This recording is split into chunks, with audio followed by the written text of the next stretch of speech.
What's good, everyone? It's Coffee back again with the news, y'all. If you're new over here, this is where we talk hip hop, music, sports, news, and all kinds of ish. So make sure to sub up and join the discussion in the comments. I hope y'all are all having a great day. But let's get right into it, man. First up, you see, we're talking about Floyd Mayweather. Many would say the greatest boxer of all time. Obviously, he set records, going undefeated, and is still involved in the sport of boxing today, post-career, you know what I mean? Making money, doing well, but it's good to see Floyd getting the most out of being a grandpa, right? A good Grandpa Floyd. You know what I mean? For a lot of individuals, I guess it's probably hard to transition into that part of life, but he's still, getting the most out of life. But everyone's taking notice of this dope-ass car seat he got for his grandson, NBA Youngboy's son, Contrell Jr., as everyone knows, Floyd's daughter, Yaya, and NBA Youngboy have a kid together. And NBA Youngboy, we know, got a lot of baby moms, man. Be having all kinds of baby mama drama. And Yaya actually got arrested for stabbing another one of his BMs, man. And Floyd actually spoke about that and said, "I just want the best for my daughter. Always want the best." What'd he say? If that makes her happy, then we're happy. Me and her mother is happy. But what I try not to do is get in her personal business, because once she's no longer under my roof, you know what?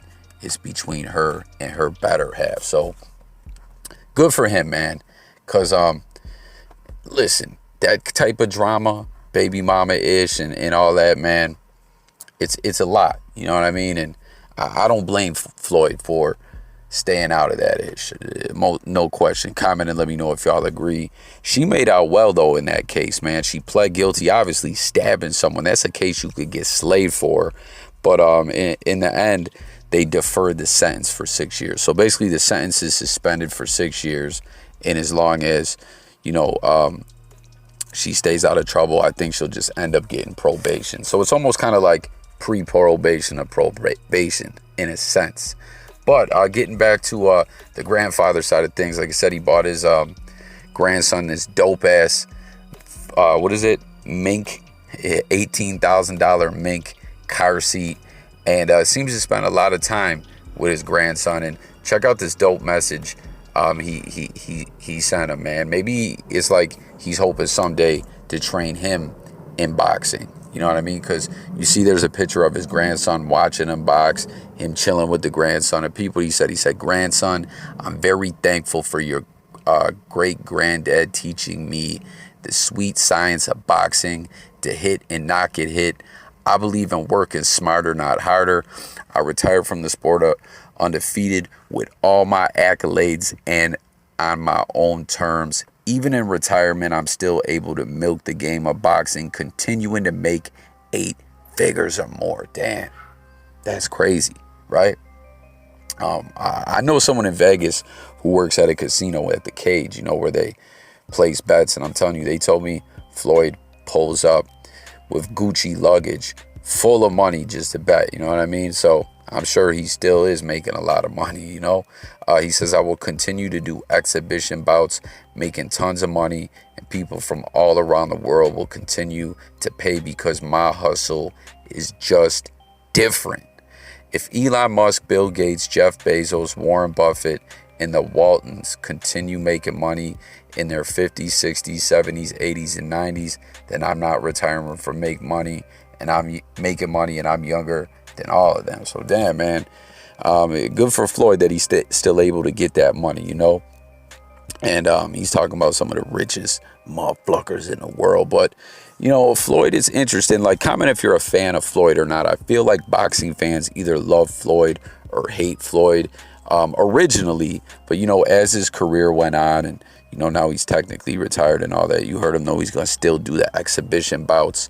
I feel like a lot of people who originally didn't like Floyd have grown to respect him, even if they didn't like him, because it was just wild. Like, you know what I mean? A lot of people would always say he's dodging certain fighters and everything, but the strategy that he had, the the defense and everything like that. A lot of people would always be like, "God, it's so boring to watch," but you heard him working smarter, not harder, and getting the W and doing what he did, you know. So comment with your thoughts about Floyd, but good for him, man, getting the best out of being a grandpa, you know. And again, not letting his daughter's personal drama and all that getting caught in the mix. That's tough for a parent. So again, I don't blame him. And what do y'all think about NBA YoungBoy? We know we beat that one Fed case. He still got the second one. Some legal analysts are saying this other case was looking like the easier of the case for him to beat. So he already beat the hard one. We'll have to wait and see. All right, now real quick, moving on to Lloyd Banks. You know, I talk about him on the channel all the time. I'm glad to see him getting some shine. A lot of coverage regarding this new album, Course of the Inevitable 2. Album release party just went down. He got a big shout out from West Side Gun, Griselda, and all that. So good for Banks, you know. And I like that he dropped Course of the Inevitable 1 and 2 without really a hiatus. You know what I mean? Like within the time frame that a normal active rapper would do. And I think that's good for hip hop and good for Banks. But something interesting, and comment, guys, if you watched listen to the new album at all, your favorite tracks, if you like it, your thoughts. But he just did this interview and some interesting stuff that he touched on that I want to speak on with y'all. Well, for one, I just wanted to say I didn't know that Banks was managed by Hovain. Any hip hop heads out there, I'm sure you know who Hovain is. He's known not to play, you know, to be on some straight gangster-ish. I didn't know he was Banks' manager. But as far as this album, in this interview we did, I found this so interesting that basically Banks is on some ish like this. Yo, you know, people are always saying I sabotaged my career, I was lazy, etc., etc. I'm doing good, I got my bread, and I ain't worried about all that ish. I'm just worried on doing me. Like basically, this album is an intimate look at Banks the artist and not, you know, him trying to go viral. If you feel me on that. So good for him. He sounds like he's in a good place, in a good space, and I guess he wanted to take it back to get kind of in the right mind frame or focus or wherever he wanted to be in his mental space to record this project, because I guess he recorded it in like 4 studio sessions. That's pretty amazing. But his strategy and mind frame was to take it back to he wanted to take it back to where he first ever wrote rhymes, and that was his room in Southside Jamaica, Queens, growing up. And what he did to kind of take himself back to that place and back to that mind frame and back to that era was binge watch Martin and Do the Right Thing, you know, obviously a Spike Lee joint. So I guess he said that he would constantly have them playing like on low, like not necessarily watching them, but just having them on for the vibes or whatever. I think that's kind of interesting. Like hearing what rappers do for their creative process and stuff like that always interests me. But peep what he had to say about the project. He said, the course of the inevitable comes from determination and all the things that I had in me before my first record deal. When you don't know what to do next, you got to go backwards and remember what you're doing it for. You've got to remember what it felt like before you made any type of money. So again, he's trying to take it back, you know, to who Banks was originally. That's pretty cool, I think. You got to, when you don't know what to do next, you got to go backwards and remember what you're doing it for. You got to remember what it felt like before you made any money. Then you reflect on where you were at the time, the obstacles, the trials and tribulations. What I realized is consistency is the key to all success. Whatever you do consistently, it's going to heighten your chances to end up on that path. If you consistently do the same thing, you're going to get the same results. So that's part of my growth as well. The course of the inevitable was just me speaking to my fan base, saying we want a smooth ride, but that's not life. So I don't know, man. Comment what y'all take from that. You know, what your thoughts are on Banks, period. If you listen to the album, if you haven't, if you're gonna, Tap in. Let's talk. Man, and then to close it out, we got Mike Tyson, man. Obviously, Mike Tyson's got the Hot Boxing podcast and everything. Comment if y'all watch that podcast. I enjoy it, man. And now he's got DJ Who Kid on there. Shout out to the bro, Lon the Don. He was like, yo, they did Evan Britton filthy. You know what I mean? He was his first partner, I guess, with the podcast. But at some point, he left. I guess they probably didn't pay him right. If I had to take a guess, I never heard anything officially, but I mean, he seemed to be all in with Mike. But Mike's in a good place these days. He's totally different. You know what I'm saying? Licking the toad and going on these psychedelic experiences. He swears by it that ego death helped him get to where he is now. Because we know Tyson was wild as fuck. You know what I mean? And y'all seen recently too when he got arrested on that plane. That dude make Tyson relapse and go back to the old Mike a little bit, though. He controlled himself. The old Mike probably would have hospitalized that guy, right?